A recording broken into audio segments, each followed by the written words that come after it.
Hey guys, come shop my physical TBR with me.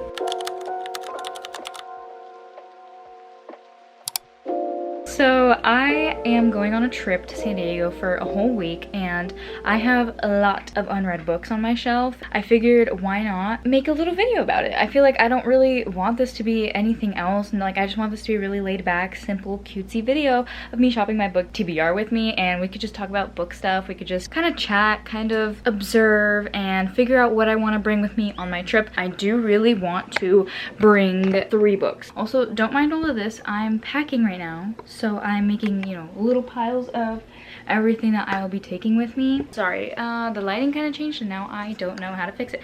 Regardless, like I said, I will be gone for a whole week and I'm not planning on reading 3 books like at all, but I just know that when I don't bring other options or at least other genres, I get so like impulsive. I'll either buy a book on the spot, I'll buy a book with Kindle, I'll like do something to get that book on hand. So I want to beat it while I'm ahead.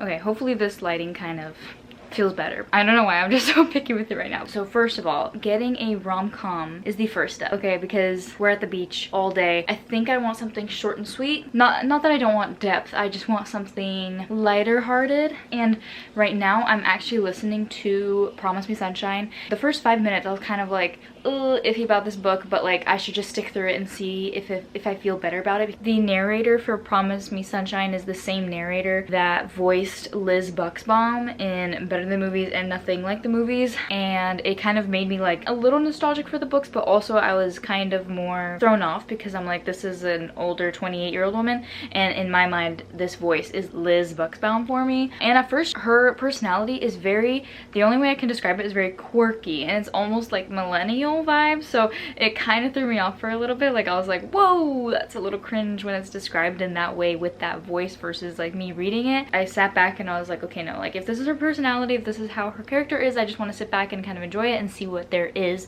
to uncover. I might be listening to that. Regardless, I do want to bring something. Okay, more technical difficulties, but we are good now. This has been whirlwind. Okay, so like I was saying, not that I don't want something deep for my romance, but I do want something a little bit more. I wouldn't do Magnolia Parks because it's too iconic and I'm waiting to read this one. You Again, I'm waiting for the fall time. Maybe You Belong With Me. I don't want to start Wild Love yet. I kind of want to do a standalone. Maybe Love in Other Words, but also I know that it has kind of sad and touchy topics in it. Maybe No More Secrets, actually. Or The Summer Pact, You Between the Lines, and Out of the Woods. So those are the options for me. Okay, this one I'm pretty sure is actually a summery book. Yeah, Lazy Summer, Outside of San Fran, devouring books and stuff. So actually I might. This is actually a contender. Lazy Summer might be nice to enjoy after San Diego. These are the options for the books. Okay, Christmas Day, rolling this one out for Christmas. No More Secrets. Okay, this seems pretty like neutral and it's pretty cute, so I might read that. This one feels a little bit too perfect. I actually also bought this in San Diego, so I feel like it would be kind of cute to read it there. This one's a top contender for sure. I honestly don't know. Nah, I think I'll save this for home. I don't know why, I can't bring myself to bring this one yet. Okay, leaves us with No More Secrets and The Summer Pact. I'm gonna bring this one.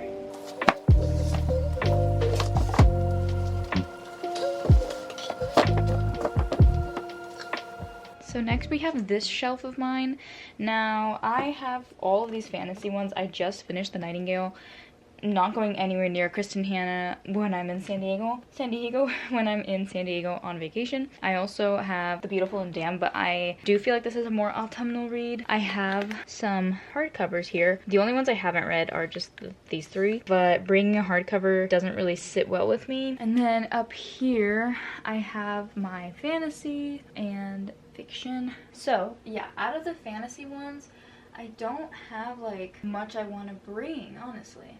I do plan on starting like literally all of these different, well, I've already finished this one, but I'm starting a ton of iconic fantasy series closer to fall, like starting September, because I have some plans with that. So I'm waiting for that and we're gonna see where that goes. But for now, whenever I bring books to San Diego, it's usually a rom-com, and it's usually a rom-com that I'm okay with getting a little bit of water damage. Don't arrest me, don't sue me please. I don't really mind if my books are crinkly and all, but like I take care of them afterwards and I'm not like trying to get them destroyed. But for example, I brought this one to one of my San Diego trips and it got like obliterated by a swimsuit, a wet swimsuit in my bag. So sorry, Maisie's down there messing with the camera right now. But yeah, and after that, I mean, I've taken pretty good care of it. There's no mold and no mildew or anything. So if that happens, I'm not mad about it, but I do want to prepare myself that it could happen to some books, and I don't want the books that I don't want it to happen to them. Like I would consider bringing A Curse for True Love, but it's just so beautiful. Like I have searched far and wide to get these editions in paperback after how many years of not like being in the loop of it all, so I'm probably not gonna bring those yet. Okay, and then we've got this shelf up here. So I've got the Hunger Games series up here, I have the Otherwhere Post, I have the Cruel Prince series, Heartless, Ninth House, The Magpie Society by Zoe Sugg, The Art of Racing in the Rain, and then The Lies of Locke Lamora. Oh my gosh, it literally looks so messy in the background, but it's just packing, I swear.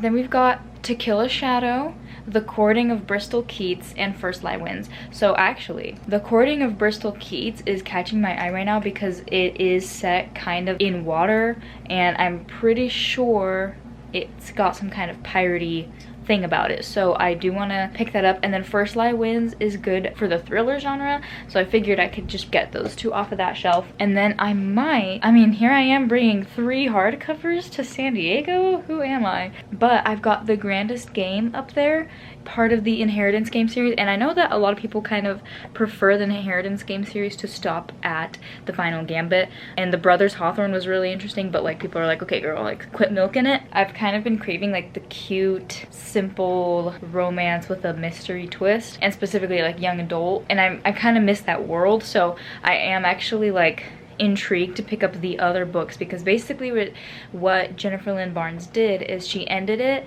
I want to say at The Grandest Game, but I also think The Brothers Hawthorne is technically the end of that series, and she started like a spin-off series with like other people and other novellas and stories, and there's like 3 books now with it all, but there are a ton of novellas in one book, so I do want to kind of see what that's all about. But yeah, I think I'm gonna get those back off the shelf right now and go through them. So now I've got The Grandest Game, The Courting of Bristol Keats, this one's really cool looking, First Lie Wins, and The Summer Pact. So I have thriller, 2 types of fantasies, and a rom-com. I think we do need to narrow it down. This angle, it's gotta work. Okay, I've only listened to thrillers, so it makes me a little bit nervous to see how I'll feel. But also like, it's all fake anyway. This one just seems fun and upbeat, and then this one seems really like fun and cool. Like, I haven't read Mary E. Pearson since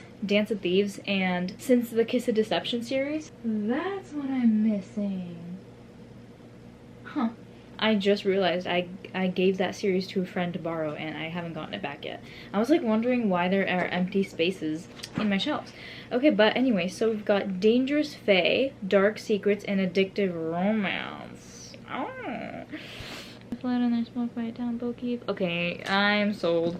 Guys, honestly, I might not take the Summer Pact, because I'm already listening to Promise Me Sunshine, and I'm pretty sure that'll take me the entire car ride there if I even listen to the book the whole time. But then I would be taking 3 hardbacks that have the chance, actually yeah, these are pretty, I'm fine if these kind of get water damage. Okay, you know what I will do just to stay true to myself, and I just know I will sit on that beach. I will come there and I will think to myself, why didn't I just bring a physical book? Because why am I going to listen to an audiobook of a rom-com when I could be reading it and listening to the ocean? So I'm gonna bring all of them. And I'm not bringing all of them because I'm gonna read them. I'm bringing all of them so that I have options of what to read, okay? So this is exactly what we needed for this video anyway.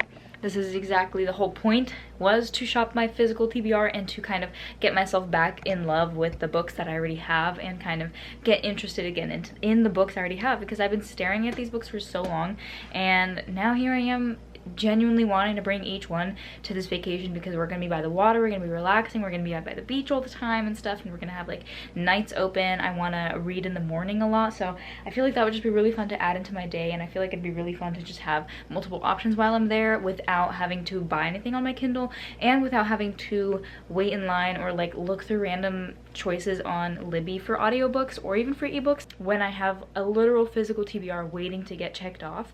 So best case scenario, I finished a whole book. Other best case scenario, I finished 2 books. But worst case scenario, I finished 1, which is the one that I'm listening to. So yeah, I mean, it's kind of like a win-win situation. So I'm gonna go keep packing, but I want to thank you guys for watching this video with me. I don't know how I managed to make such a simple, silly decision into like a longer video, but I thought it'd be fun nonetheless, and I feel like it's really fun to just kind of like lay back, relax, and make videos about things that I just want and that I personally enjoy watching, and whenever I think about them I'm like, oh, this would be a fun video concept, let's just do it. If you have your opinions down below of what I should have taken or how you go about making this kind of decision about what books to bring where and when, comment down below. But anyway guys, this channel is actually growing and I'm really excited to where we can go with this, and I have always wanted to make a channel, so like I can't imagine my life already without posting, and for so long I have wanted to post videos and make a little community, and I feel like we're finally getting there and we're finally starting out this little community, and it feels really special to me, and I'm really thankful that people even care to like press that subscribe button, but they do, and I literally can't imagine my life without creating content already. Like it hasn't even been that long. It's been like 8 months of me actually making content, but before that I dreamed about it and I thought about it and I would always think about it, you know. It just feels weird that I haven't been doing this for so long, but it's so fulfilling and it's such a fun hobby, and I hope it just gets more fun from here, and making videos is just so much fun for me. My creative side comes out here and there, and my editing style I feel like I'm kind of figuring out, and I don't want to have like one singular editing style. I always want to keep my content like flowing, and I always want to keep my content different, and if I have an idea for a specific video or a vision for a specific video, I want to integrate that into the video. So if there's a different editing style, like that's just gonna be how my channel is, and I want to be able to express myself exactly how I feel on here all the time, anytime, anywhere. So yeah guys, thanks for watching. I'm gonna go pack, and after packing I gotta go read. Bye.